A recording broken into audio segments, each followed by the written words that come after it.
Prophecy, prophecy, prophecy. Be enlightened as you watch and listen attentively to the prophetic message that God gave his servant, Prophet Emmanuel. Remember, it is written in Matthew chapter 24 verse 35 that heaven and earth will pass away, but his words will never pass away.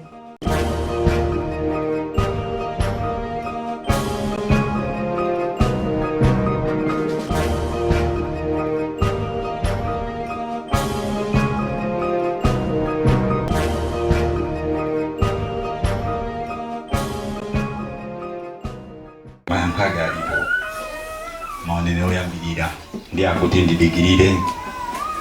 ndiza fotokoze zikachitika zimene malawi yakudikirirazo zikachitika ndiye ndiza fotokoze koma nkhawa ndili nayo ine ngati Malawi akhale ndi wanthu angati Samora Machel, angati Gaddafi, angati Idi Amin, ngakhale mutapanga 50+1 mukumunenayo palibe chimene chitakuthandizeni. Chifukwa chake Samora Machel amati aluta continua. Chifukwa Samora Machel amati nkhondo kutha kwake azimayi asiye kubereka ana amuna. Anali ndani ameneyo? Anali iye maganizo yake. Ndiye akamaganizo ngati amenewo atina Idi Amin akapezeka kudziko ukwana awiri atatu zinthu zivuta. Ngakhale mutapanga 50+1 pamene mukuvota lero kuti mukukavota lero pamene mupanga chisankho achanu pamene mupanga makampeni anu kuti tipange mgwirizano ndinu chipani B ndi chipani A akana. Chifukwa chona kuti misuziyo amakhala kukoka sikwa kuti okondero tikawina tizagawane ni muzakhale wakuti nduna yakuti muzakhale ndiye tisatenge ena iya. Ndizimene maona amati akati agwirizane kukanika, akati agwirizane kukanika kumakhala kuti ndiwo yo pamapeto tizagawana ziboda zomotani. Ndibane pamakanika chani kodi migwirizano ena ambayo kwatanga usimunga wine bizitu singachike yenye mupange yonchi ndiye chifukwa chonena kuti na makanika kandi adi bibi kandi achanika amakanika kupanga chani ngani ndi suzi mawawo titakuza kugawana monyenya ukhale wachani kodi ameni. Ndiye sopano mukazapanga chisankho kuti mapanga ndiye papezeka palibe wawina muli mu 50+1 chitachitike sopano chona kuti pamene mukuti sopano tiye ndivote kachingati sopano wani muza ndrama choyamba kachiwiri kake ndikonena kuti zipani apa zapanga shosha ione pavuta patani kodi kupanga mgwirizano ndi zipani olosebe akoti teni yoyamba talephera yachiwiri tikwenera kuwina kugwisa ntchito ndani kodi ndiye awa sopano amene kukanika makumva kujambuyo muja amakanikana amapereka zimene akufuna kuti akazawina azatani awawa ndi pamene muzapeza kuzakhala wachiwiri kwa president ndiye kuzakhala wachiwiri kwa tani kamkundimba kaya Malawi ngati kundimba kuzakhala wachiwiri kwa president ndiye kuzakhala wachiwiri wachani kodi nduna maloma 15 zakhala 45 ajawa akokerwa aja kuti mungoti tani sopano inuyo mungoti thandiza chosatira ndi chani Malawi malomoti alandiye chitukuko akugawana ndrama kutiko ndama yonse ya misonkho ya anthu ikuthera kuchani sopano. Haleluya, amen. Ndifaka anthu awawa siyabwino songa khale pang'ono anthu andani ndifana pano kwa unati anthu awawa akakhala kuti akuuzana kuti tionjezere ndalama imene tikonjezera tikagule magalimoto ena mikangano kulibeko pamene akuti ationjezere salary mikangano kulibeko koma pakafika poti ndalama ipita kwa department B kapena kwa chipani C ndipale pamakakukangana sopano misozi isitilandira nayo alandira ndani kodi amene wa ena adi aokha ndi amati anthu akumuzi sakutani iwowo ichi sakulola anthu akumuza muna miti ya mndu amene sakuli ana ungakhale amatemba akhale oni kwacha chona adi mulibe anthu andali awa Mungu awathandize awa apo anyengo tinayo ino ndi action ya Mungu. So action ya Mungu ikafika pa wanthu pakhala mavuto pa iwo. So mavuto ameza kana ndi amene ndiye ngakhale panopo pamene munati akangokhala wina 21 wina kufika 23 ndiye kuti wa 23 wa wina pamene papa uyakhoza kuona kuti ineyo sindikuziziwa ndibera ndiye kaka mtapanga 50 plus 1 iye ndipeza wala ali 50 chakuti wina ndipeza kuti ali 40 chakuti uyu sako zakona kuti anditani wowa ngati ali kwa nkanga ta ijami ngati ali kwa nkanga ta Samula Machel aya mpabe mawatu kapatipo ndiye kuli mizimu imene sandekeza kuibisa ntchito kuzikula pansi ine ndikuzoa chimene ndikuyankhula sandekeze ndikumuziwa zonse amanena kuti service ya lero chipacha zimene zinalekeza kuswa kuchitika amati aplezi awa akomokera kunoko lero amati opandisa intercession ndisayerekeze kuntuma kubera kusoko kumpatu kamagazi kama mpuno amalira lero mwe ndimenta amangiro zipita kundende ndani ameneyo ni chocho ndo nam ndo fake wasati mpambo alibe koma mpambo zimene ali nazo poyerekeza ndi ana apa arena ndi arena Freedom Foundation times 1000 kwa yeye. So mavuda twasandeke zimene kwa Christian chito watu. So chosatira akuna mizi anthu akumuzi yeti akuziwa tikufuna kukutisa koma bwera ena ake amaja iwe ati aza fotokoze chisanko mene chinatani afotokoze bwino chisanko mene chinaendera ndiye pompo akuti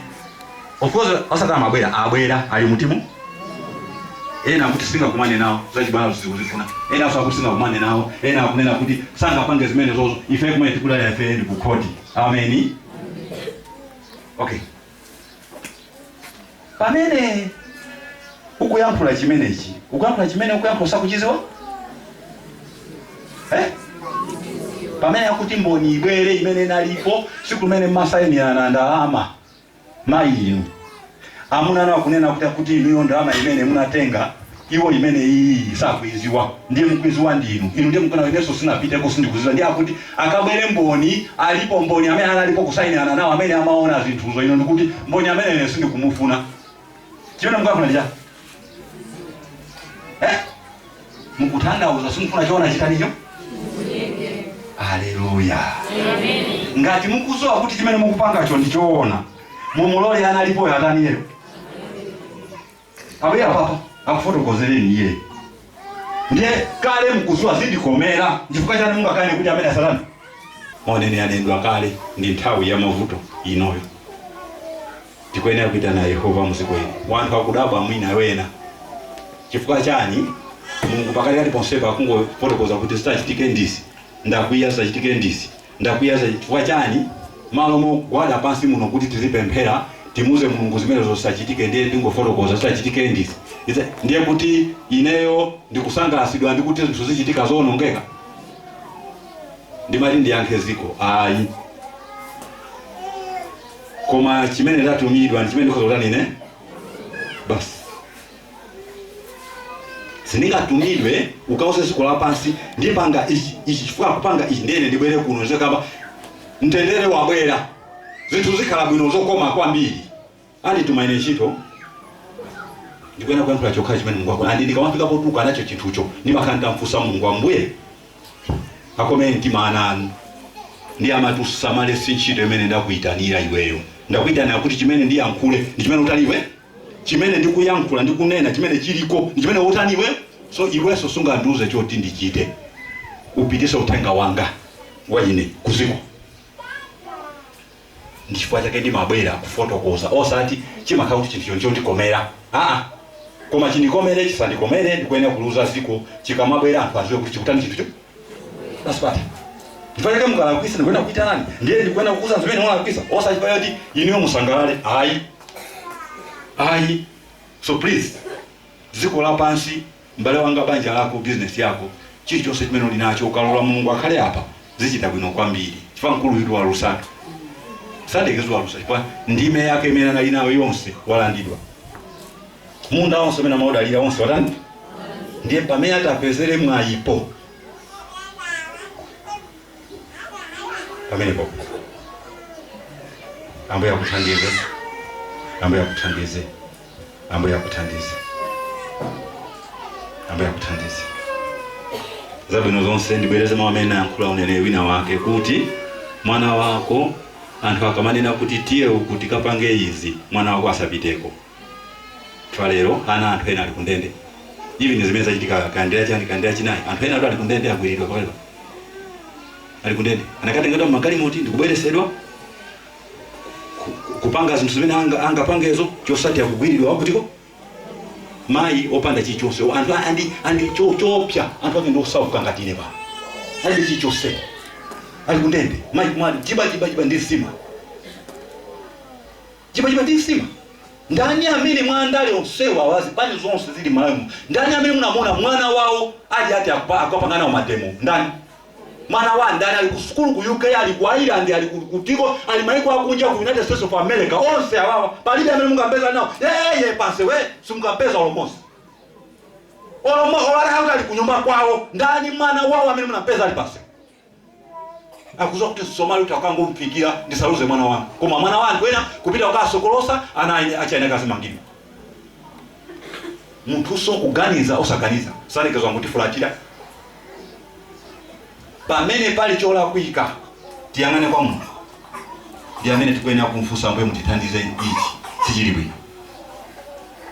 osati ziko zola kuika sizingachitike kapena sizikuchitika koma titamangire kwa nani kodi ifeyo Mungu atitandize mavuto awambwe mutitandize awawa abai titamangire makoti koma chimene chotugulisa ntchito mwana wantu wena chimene chindivuto chifana anthu ena kuzuzika pakaipa ena chigwiridwe chomwe chija alikuwa nkobe pakapana chaka chimenecho ungoganiza Mungu wanga hivi ena amene katundu wako ono wa mamilioni amene ajanamba kugulisa matemba usipa amene anamba ya usipa ena kugulisa atongido ena kugulisa kampunga ndikutukuka alifika kuti apanga shop ya ikulu ndikungomutipo pu ena kumene drama yonse ndiyango ngole yokayoka yonse yango ngole yokayoka sanambe kubweza kungoyamba wani kuti azitolera ndikungobwera kungo tangoganiza misozi imeneyo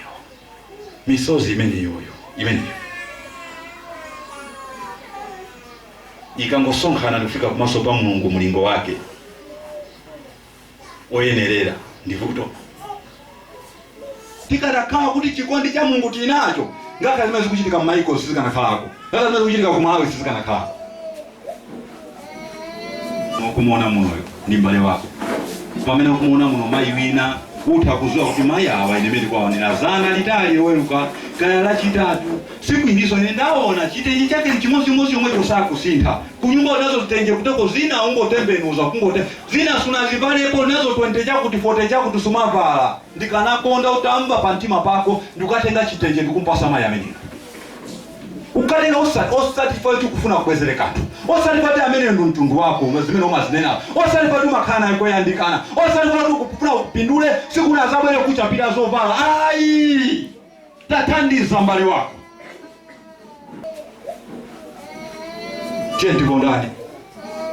tenti kondani tawi yako anasandikiza chite manyazi sabwena kukhala ndi mwana ngakali mmodzi